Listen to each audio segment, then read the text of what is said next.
There is much that appears initially to be black and white and absolute, but later is revealed to be more gray than black or white.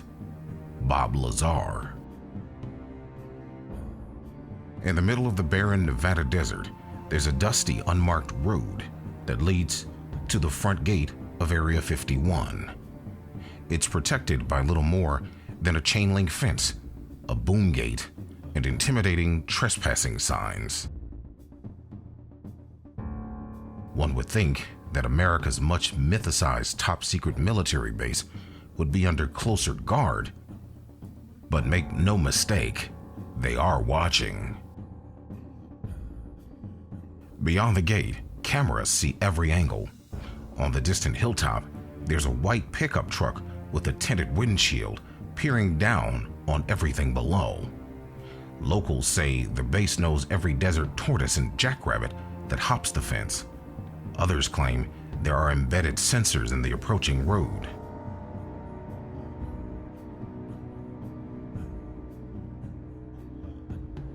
For decades, Nevada's Area 51 Air Force facility has represented the eye of a conspiratorial hurricane that swirls around evidence that aliens and their technology exist and are hiding behind its walls.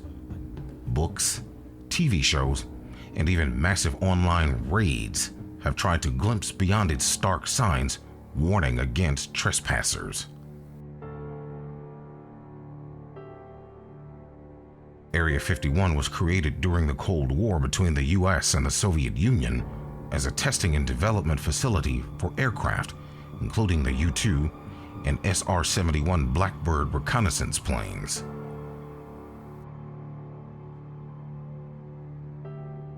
Although it opened in 1955, its existence was only officially acknowledged by the CIA in August 2013.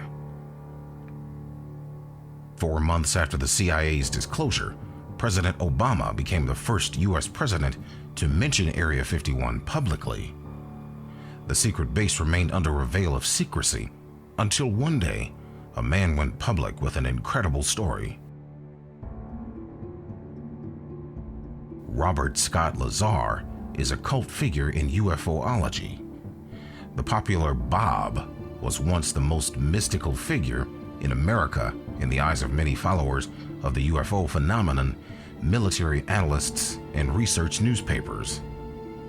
When he appeared in an interview with the Las Vegas TV station KLAS in May 1989 under the pseudonym of Dennis, no one could have predicted that his testimony about the hitherto unknown phenomenon of the Area 51 at Groom Lake would become a viral phenomenon and an obsession of social network activists eager for an illegal breakthrough into the military parameter. There's really no way I can prove it without revealing my identity and getting myself into more trouble than I have already. Exactly what's going on up there? Well, there's several, actually 9 flying saucers, flying discs that are out there of extraterrestrial origin, and they're basically being dismantled. Some are, well, in various stages of completion, built from other parts, and they're being test flown and basically just analyzed. You say there's 9 saucers. How are those tests going? As far as what? As far as whether they're successful and that sort of thing. Oh, well, some of them are 100% intact and operate perfectly. The other ones are being taken apart. I was involved mainly in propulsion and the power source. You know, basically, as far as I can remember, there are about half of them do operate, and the other half are just been torn down, basically to analyze the components to them. Where did we get these saucers? How did they come into the hands of the government?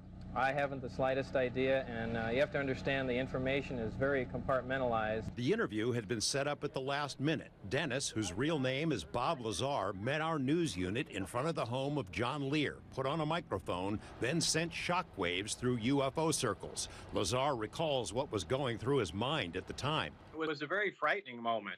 It was certainly not a comfortable thing to do. Within days, the story of the Dennis interview had traveled around the world. Busloads of the saucer curious descended on the outskirts of Area 51. The little town of Rachel became a hub of ET enthusiasm, and the search was on for the true identity of the man in the shadows. Up until the very moment, I was wondering whether or not this was a good thing to do. And to be honest, I'm still not sure it was a good idea. When Lazar had told us he was concerned about getting into more trouble than he was already in, he was referring to this. Here's the night John Lear saw his first flying disc. 2 months before the Dennis interview, Lazar began taking a few friends out to the desert on Wednesday nights. They focused their attention not on Groom Lake, but in the direction of Papoose Lake, which is where Lazar said he worked, a facility he called S4. And sure enough, on each of 3 outings, the groups witnessed a glowing disc rise above Papoose, even though officially there has never been a base or facility there. How did he know? 3 decades later, the public is still fascinated with the story Lazar unleashed. I was, very worried at the time about repercussions, and of course had no idea that we would be talking about this 30 years down the road. Bob Lazar was born January 26th, 1959, in Coral Gables. From a young age, he had an affinity for technology. Prior to all of his controversial claims, he built a jet car that was capable of going up to 200 miles per hour.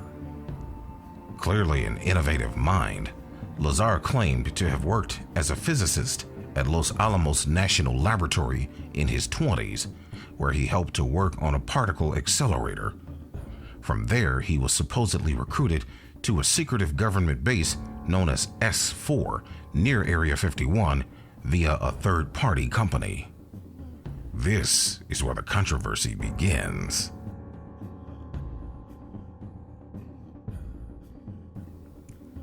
It's a sensational story that, if true, sheds light on government conspiracies more than 50 years old. Over time, Lazarus went from being a hero to a fraud, back and forth. Some claim that certain people did everything in their power to silence and discredit him. Others say Lazar played a key role in the government's attempt to seduce and distract those who've shown a little too much interest in Area 51 activities. Lazar's job description was to reverse engineer extraterrestrial spacecraft. He was given a collection of documents regarding the craft he was studying. He recalls being stunned when, on his first few days, he was given a brief book that outlined extraterrestrial spaceships and bodies. At S4, scientists were split into research groups based upon their area of study in regards to the craft. For example, Bob was in a propulsion group and studied just that propulsion.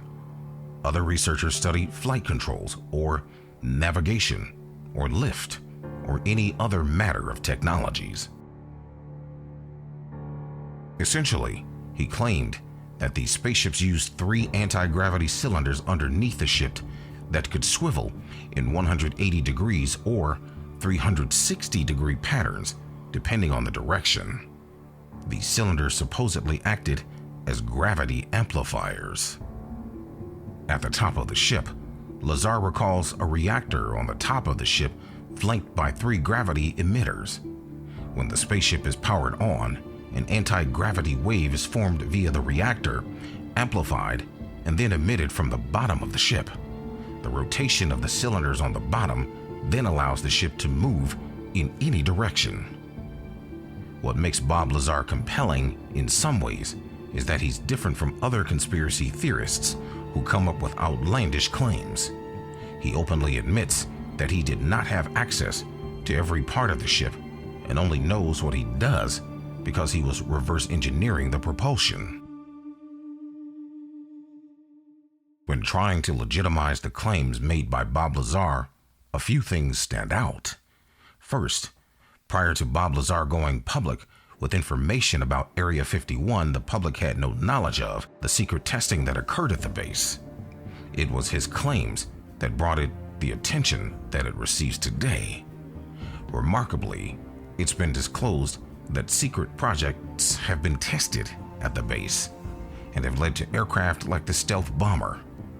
Bob even has taken groups of people to watch these tests that only a few people knew were happening. Second, Lazar claimed to have used a very unique security access system to gain access to the base. His accounts describe a hand sensor that analyzes the bone density of an individual to identify them. The Air Force disclosed that such scanners were in use at Lazar's alleged time of employment. At the time of Bob's initial interview, there was no public knowledge of such technology. The most interesting proof for the legitimacy of the claims of Lazar is element 115. He talks about a core piece of the propulsion system on the craft he was studying, called element 115. What's element 115? Element 115 is a super heavy element. It's something that we've only just recently synthesized. We only made 4 atoms of it, but the craft uses larger quantities of it, 223 gram little triangles of it. But it's a unique element. When it's exposed to radiation, it produces its own gravitational field, its own anti-gravitational field, and it's what's used to lift and propel the craft and create distortions around it. It's an amazing material, and it's certainly nothing that occurs here or naturally. And it can be weaponized, and that's kind of the issue here. If this story is all true, that can be weaponized. Absolutely. This unknown element was, in his words, responsible for powering the craft and was capable of manipulating gravity. He predicted its existence back in 1989. Element 115 is stable. And for those familiar with chemistry, we know that elements with higher atomic numbers have shorter and shorter half-lives. However, when you reach a certain point, they call it the island of stability. There is a place, and we've theorized this for a long time, somewhere around 114 to 116, there should be an area in there where the nucleus of the atom is geometrically stable with protons and neutrons, where it no longer decays. It's not radioactive. 115 is, in fact, this element. In fact, it does occur again somewhere around element 247. Of course, we're nowhere near synthesizing that. We can only predict things like that, but that's where 115 is. Did they, the aliens, give us element 115 in large quantities? Whether or not it was given to us, I can't answer that question. However, I was told that we have 500 pounds by one of my co-workers. How it was obtained and where exactly it came from, I don't know. Whether it came in one of the crafts or it was separate cargo somewhere, anyone can speculate. But I was told that was the figure. In 2003, element 115, a synthetic radioactive element, was discovered by Russian scientists and was added to the periodic table in 2013. No stable form of element 115 exists yet, which is what he claimed powers the craft. Moscovium, as element 115 was named after its conformation, is incredibly radioactive, with a half-life of less than a second. In 2019, Motherboard, Vice's tech channel, published a lengthy article about Lazar. It detailed that the FBI and Michigan State Police had raided Lazar's scientific supply company in 2017 looking for thallium sulfate, which can be used as a poison.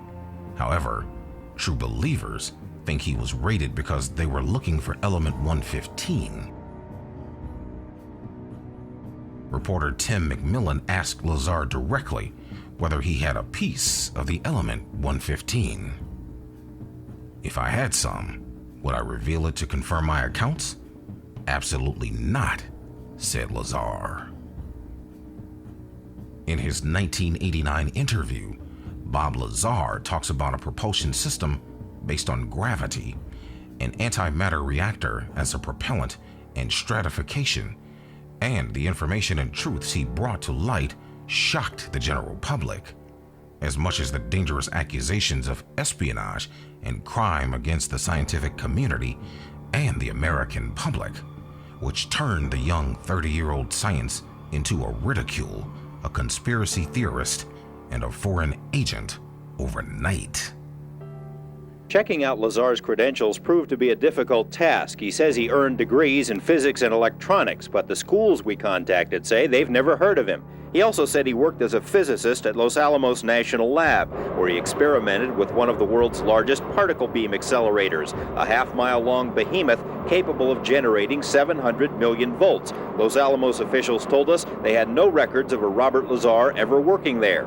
They were either mistaken or were lying. A 1982 phone book from the lab lists Lazar right there among the other scientists and technicians. A 1982 clipping from the Los Alamos newspaper profiled Lazar and his interest in jet cars. It too mentioned his employment at the lab as a physicist. We called Los Alamos again. An exasperated official told us he still had no records on Lazar. EG&G, which is where Lazar says he was interviewed for the job at S4, also has no records. It's as if someone has made him disappear. Well, they're trying to make me a non-person. Explain. You called where?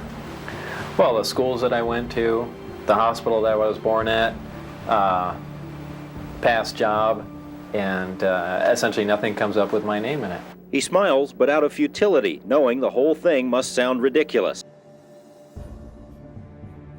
The identity of Bob Lazar, a man whose workbook and university degree disappeared from publicly available documentation overnight, was discovered quickly.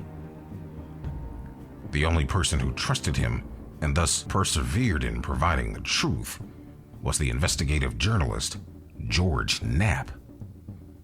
The public demanded answers, so consequently, Lazar lost all of his privacy irretrievably, and after 3 decades, some questions had to get more concrete answers. Knapp was putting his entire professional career at stake, and he wasn't wrong in doing so. So we do this third show with Lear, and he hints that he knows a guy who might be going to work out at Area 51 and knows something about alien technology. That guy turns out to be Bob Lazar, but Lear didn't give me the name at that time. A couple months later, I am anchoring the 5 o'clock news on KLAS, and we have a nightly or evening interview segment, 5-minute segment, live interview. Our guest doesn't show up, and we're scrambling to find somebody to fill that hole, and I thought about Lear. So I called him up, not knowing what had been going on in Lazar's life or Lear's life, and I said, hey, is your that UFO guy you told me about, is he around? Would he do an interview? Just turned out that Bob had been through the ringer, and a lot of stuff going on in his life. He felt threatened, and he said yes. We had to black out his face. We do this interview, and he spills the basics of the story. I worked out there at a place called S4. I saw 9 flying saucers in an underground base. This is technology that came from somewhere else. I'm in fear for my life. Holy cow, the phones start ringing off the hook. My news director comes rushing in, the station manager, is that for real? What's the deal on that? And we realized we had touched the pulse of the public in a way that I didn't really understand. We arranged to go meet Bob Lazar, my news director, Bob Stodall, and I, that following weekend, and put him through a paces where we would ask him questions about his background and how he got the job.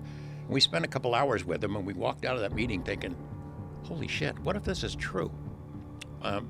This is really risky for us as journalists. It's risky for our personal reputations if it blows up in our faces and we do this story, and it would really damage the reputation of our news organization, which is KLAS is a jewel. It's always been a leader in Las Vegas, one of the best TV news operations in the country. We're putting a lot on the line. Well, look, we decide, let's take our time. Let's look into this guy's story. And then in order to understand Lazar, we'd have to look at the bigger picture of UFOs. So I started a cram course on ufology, and I read everything. And I spent 8 months cramming for a final exam that never happened. I read everything. I interviewed people. That same year, MUFON had its international symposium in Las Vegas, and there all the world's UFO people came right to me. I got to interview them, traveled around, went to Los Alamos. Lazar took us into the lab. We took cameras in there. He walked us around waving to people. We didn't even have to stop for security. Took us into the lab like it was a rabbit going through its own burrow. He knew his way around. We were allowed to take a camera in there. We put those stories together, put them on the air in November, and man, it just went through the roof. Every night of this 9-part series, people got the audience got bigger, phones ringing off the hook, people calling, giving us information. Suddenly, it's on something called Paranet, which was sort of a precursor to the internet, and it was huge. And it changed my life for sure. I had no idea that there were so many people out there interested in the topic, and I was hooked. And I really got hooked on Lazar not only because his story. Personally, I was interested in him. We became friends. I saw what happened to him after that live interview, and in the 7.5 months before we went and I revealed his identity, people were really messing with him. I mean, you cannot convey what it was like, how weird it was then, breaking into his house, leaving the windows open, messing with things in his home, breaking into his car, leaving the doors and windows down, just messing with his head. And you think that was the government that was doing that? Yeah, I do. I think so. And then, so I had put out a call to people, hey, I want other people to come forward. This was before his identity was revealed. Yeah, we should explain this. I am actively seeking information from the public. If you ever worked at Area 51 or S4, you know anything about this, you're at Nellis Air Force Base, reach out to me. So I started getting calls, and 6 people right in a row who had talked to me on the phone and offered to give me information were visited right after the call. One of them was a guy who did tax returns for people at Nellis Air Force Base, and he had got to know these guys really well and got information about crashes. There was a guy who was a golf pro at Nellis who had gone on out road trips with officers and told him about this weird stuff out at Area 51 that seemed to be from somewhere else. He gets visited and told to shut up. There was a lady who worked in the court system. A cop told me about her. And I talked to her on the phone, and she had worked at the court system, but before she had worked for a company called Holmes and Narber, which is a defense contractor. And she said she sat in as a stenographer in these meetings and heard these conversations between the government contractors and Air Force officials about crashed saucers. And they would, after the meeting, they take the tape out of the typewriter and destroy it and take all the notes, and she agreed to tell me this story. It was just a tiny piece of the story. The next day, she's visited by these 2 guys in suits. They tell her, look, you are still subject to your security clearance. I hope you know that. And then they said, we know you travel to L.A. to see your daughter, and we know she comes here.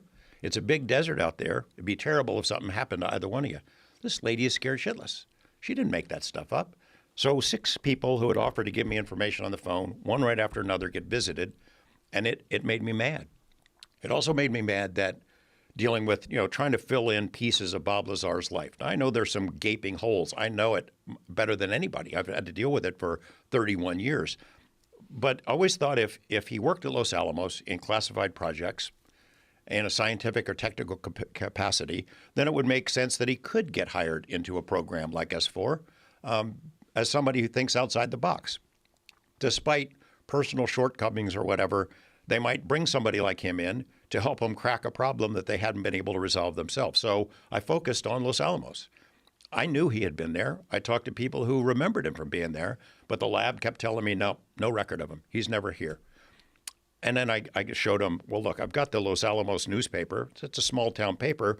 There it is on the front page, a front page story. Bob Lazar, physicist, Mason facility, Los Alamos lab. It's a story about his jet car. Nope, still have no records of him. And then I found his name in the phone book from the era when he was there. He's in the lab phone book. He had been hired by a company called Kirkmeyer, which is a company that's a headhunter that fills positions at Los Alamos and places like that. So great, I'll reach out to Kirkmeyer. They said, yeah, we hired him. Yeah, we've got records. Can I get it? Can I get his employment records that would show where he went to school, whatever information you guys had? Yes. A couple weeks go by, nothing. Couple more weeks go by, I call him again, I start writing them. I've got a stack of letters that thick. It went on for 2.5 years, and finally, by the end of it, they said he was never here. We don't have any records. That pissed me off. It made me mad, and I think that is really what got me hooked in the story, is that I was being jacked around by government and national facilities like that. Bob Lazar had finally decided to go public and discontinue the numerous interpretations of his own statements. My name's Bob Lazar. I'm known for working at a classified base and reverse engineered alien spacecraft. He stood in front of Corbel and Rogan's cameras, once again becoming the most viral media story 30 years later, where it all began in the midst of the hot surroundings of California and Nevada. Today, Lazar is far more open interlocutor, and he has no problem making claims that the skeptic community will automatically take to heart. Therefore, he easily confirms the thesis he once defended quite reservedly. These include the connection between the US government and secret alien technology obtained from various sources, even the archaeological ones, since he also connects the spacecraft that he himself had researched to ancient excavations. Have you ever asked anyone that has any inkling of any idea of where they got them or how they got them? No, but something must have been said to me from Barry. But it was just too long ago, and I can't quite remember what was said, but it just left a seed in my mind. I think at least one of them was part of an archaeological dig. So it's old. At least one of them is old. I don't know if it was the one I worked on, but I remember something to do with an archaeological dig. Whoa. So that means it's not just old, it's ancient. While reminiscing, Lazar speaks exclusively about his personal experiences and avoids any interpretation of what is seen, except for the professional frameworks and knowledge he possesses. Therefore, despite its openness, he retains a highly rational ground which distances him from the archetype of the average whistleblower in the UFOlogy community. Lazarus' story is supported by an increasing number of technological achievements that Bob, like Nostradamus, predicted. For example, he repeatedly mentioned a device for reading palm telemetry. This device worked by measuring the subject's finger bones, their specific positions and diameters in the hand itself. He characterized these dimensions as unique for each person, which makes them ideal for identification. Despite years of skepticism from the scientific community, Corbel has managed to obtain a photograph of Entry Control Point at the Nellis Range, a stealth test facility in Nevada, where the same kind of unusual biometric palm control device was used. These small pieces of a larger mosaic give Lazarus' story value and authenticity, but the results of advanced reversible engineering visible to the naked eye or the public are still missing, or at least still insufficiently researched, classified, or hidden from sight and radars in the starry skies. Just like the traces of Lazar's schooling at MIT and Caltech, that is, his work experience at the State Research Center in Los Alamos were erased. Yet, despite denying his involvement in the latter project, a 1982 internal telephone directory lists Robert Lazar in alphabetical order alongside fellow scientists and technicians, and the official Los Alamos Monitor newsletter from the same time publishes an interview with him. However, as part of his research work, Knapp also had to comb through Lazar's biography. He gave me information about his background, educational background, and employment background. I started with his claim to have worked at Los Alamos Lab. We went to Los Alamos and got nothing even close to cooperation. They wouldn't respond to our phone calls. They say, we have no information on Bob Lazar. There's nothing in the files. I said, are you sure now? No, nothing in the files. I showed them the phone book entry that Bob had kept that said he was there. I showed him the newspaper article that showed that he was there. Basically, Los Alamos Lab tried to thwart me at every step. were completely uncooperative in trying to get information about Bob, and I found that to be the case at every step of the way in trying to verify his background. What he concluded through numerous conversations with his friends and colleagues was the significant time he'd spent within Caltech, MIT, and Los Alamos, implying either he was actually educated and worked there, or that he devoted a tremendous amount of energy to scamming and collaborating with people who have his back with their false testimonies. The ultimate question is whether the evidence of these diplomas and work experience would mean anything to skeptics in proving the reversible engineering of extraterrestrial technology, or if they would once again discover something else as a symbol of defamation. His mysterious past seems to mark him as a mere conspiracy theorist, yet the Pentagon's recent videos of an unidentified flying object seem to fly eerily similar to his predictions, even defying the wind and moving belly up.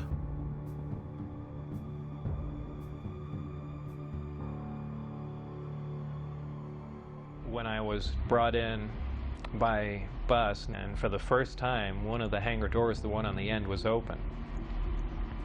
The bus drove up and we stopped there, and clear as day in the hangar, taking up almost all the hangar, was the disc. Looked like something right out of a science fiction movie.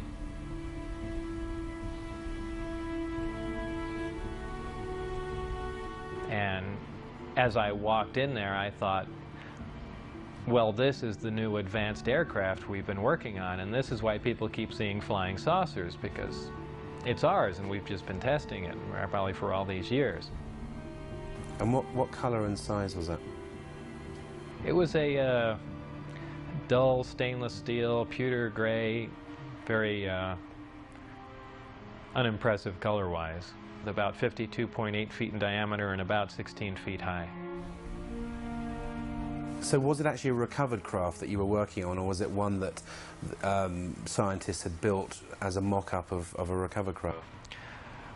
Well, whether it was recovered, given, or what, it was not built as a mock-up. It was an alien craft built on another world. There was absolutely no doubt about that. Almost 20 years after he predicted, Element 115 became reality.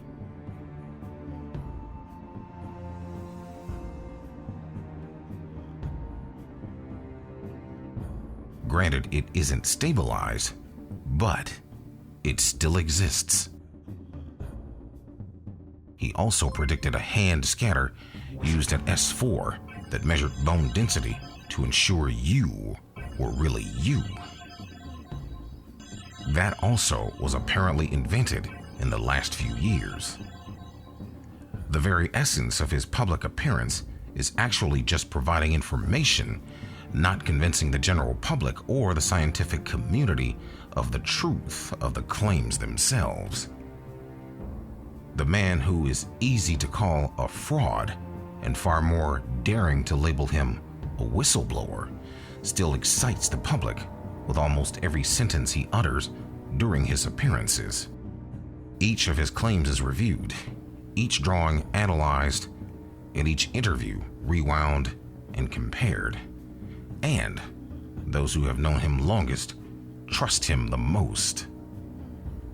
But the question above all others does not lie in what it would be like if all this were a fantasy of a charlatan, but what if this man was telling the truth the entire time? In 2020, the New York Times reported that the Unidentified Aerial Phenomenon Task Force, which had been set up to investigate unidentified flying objects and was thought to have been disbanded, was still alive and well under the auspices of the Office of Naval Intelligence. Ladies and gentlemen, if you will, look right here. Just when you thought 2020 couldn't get any more bizarre. My gosh! The Pentagon declassifying 3 videos of what they're calling unexplained aerial phenomena. Look at that thing! It's rotating. 2 videos showing objects spotted by Navy fighter pilots during training flights in 2015. And this one from 2004 showing an object about 40 feet long hovering about 50 feet above the water. The newspaper added that Luis Elizondo, who was the director of the task force until he resigned in 2017, believed that objects of undetermined origin had been retrieved for study by the Pentagon. According to Elizondo, one goal of the project was to determine the physics of UFOs, how they can achieve the seemingly impossible. So let me just ask you point blank the question. Do you believe that life from somewhere else, while you ran this program, came here, visited, observed?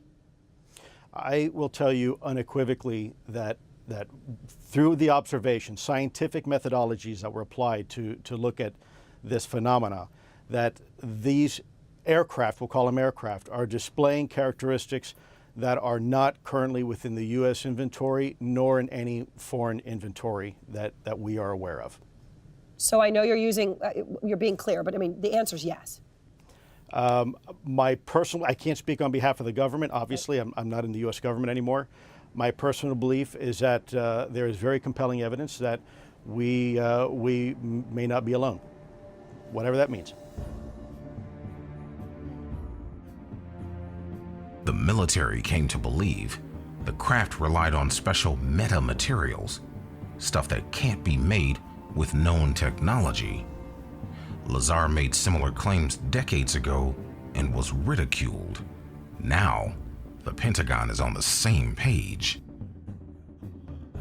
Their study of UFOs did not end in 1969 with Project Blue Book. That was a lie, and it was an admitted lie by the Pentagon.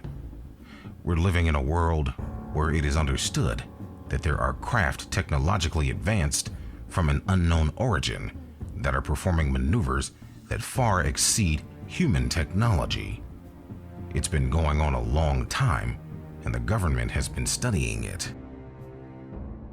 So, does that mean Lazar was right all along? Some people think so. So he generally avoids the topic altogether. Oh, you want some of the fame. What, the fame? You know, there's no big dump truck dropping money off at my house every Thursday night. I'm not out for any fame. I really have better things to do. Generally, people have to twist my arm to come out and do things like that. As you know, you're the arm twister. Those who were around him at the time the story broke or took the trips into the desert to see the craft fly above S4 say you really had to be there. Did you see that move it did? There's a MUFON moron that calls me every once in a while, and he says, well, you don't still believe that guy, do you? And I say, I lived it. The whole 2 years, it was fantastic. It was one of the greatest times of my life. He wouldn't go through the trouble to make up a story to lie to people and then perpetuate that lie. Bob has no idea who won the Super Bowl and the World Series last year, do you? I mean, he's busy doing scientific stuff in the Bob Lazar world. He wouldn't waste his time perpetrating a lie on anyone. Look, I know what happened is true. There's no doubt, period. We can't prove a negative. Maybe Bob Lazar really did work at a secret government facility in Nevada, reverse engineering secret extraterrestrial technology. Maybe the government has undertaken a vast conspiracy to discredit him by erasing his educational records. Maybe he's an unfortunate genius caught up in the greatest scandal in all of human history. 1989, Bob Lazar pops onto the scene. And you wanted to meet him. You did meet him. Yeah. We hung out. We would go out and just BS for hours. We'd go up to Rachel, go out in the desert. Right. A lot has been written about you and Bob, your relationship. You went into business for a while. How you've sort of, you find him to be a fraud. He made it all up. You parted ways. It was acrimonious. Can you talk about that a little bit? I never viewed Bob as being a fraud, as to, Area 51 and all of that. I spent quite a bit of, I spent a certain amount of time in conversations with him. We put a little bitty business together and tried to do something for about 4 months in that business.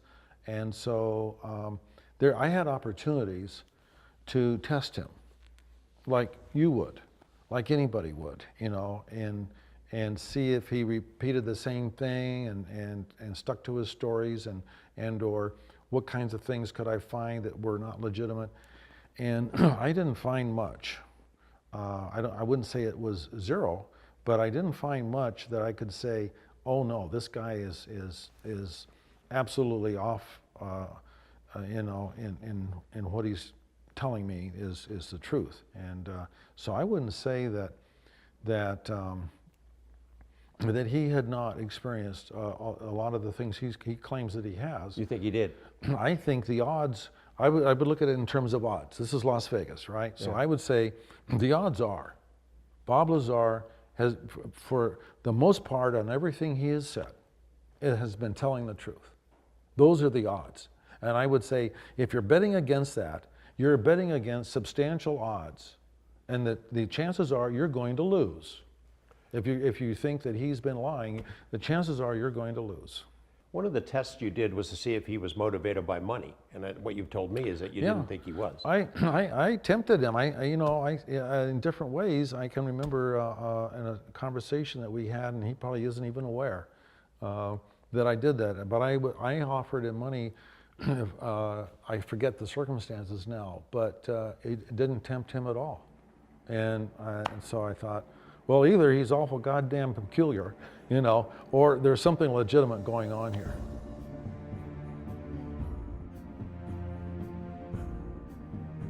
Some people are willing to go to great lengths for the sake of fame or money. But the fact is, Bob Lazar didn't earn a single cent thanks to his story, nor did he consent to interviews. By going public, he was aware that he was putting his own career and privacy at stake for the greater social interest. Whether you want to believe Bob Lazar or not is up to you.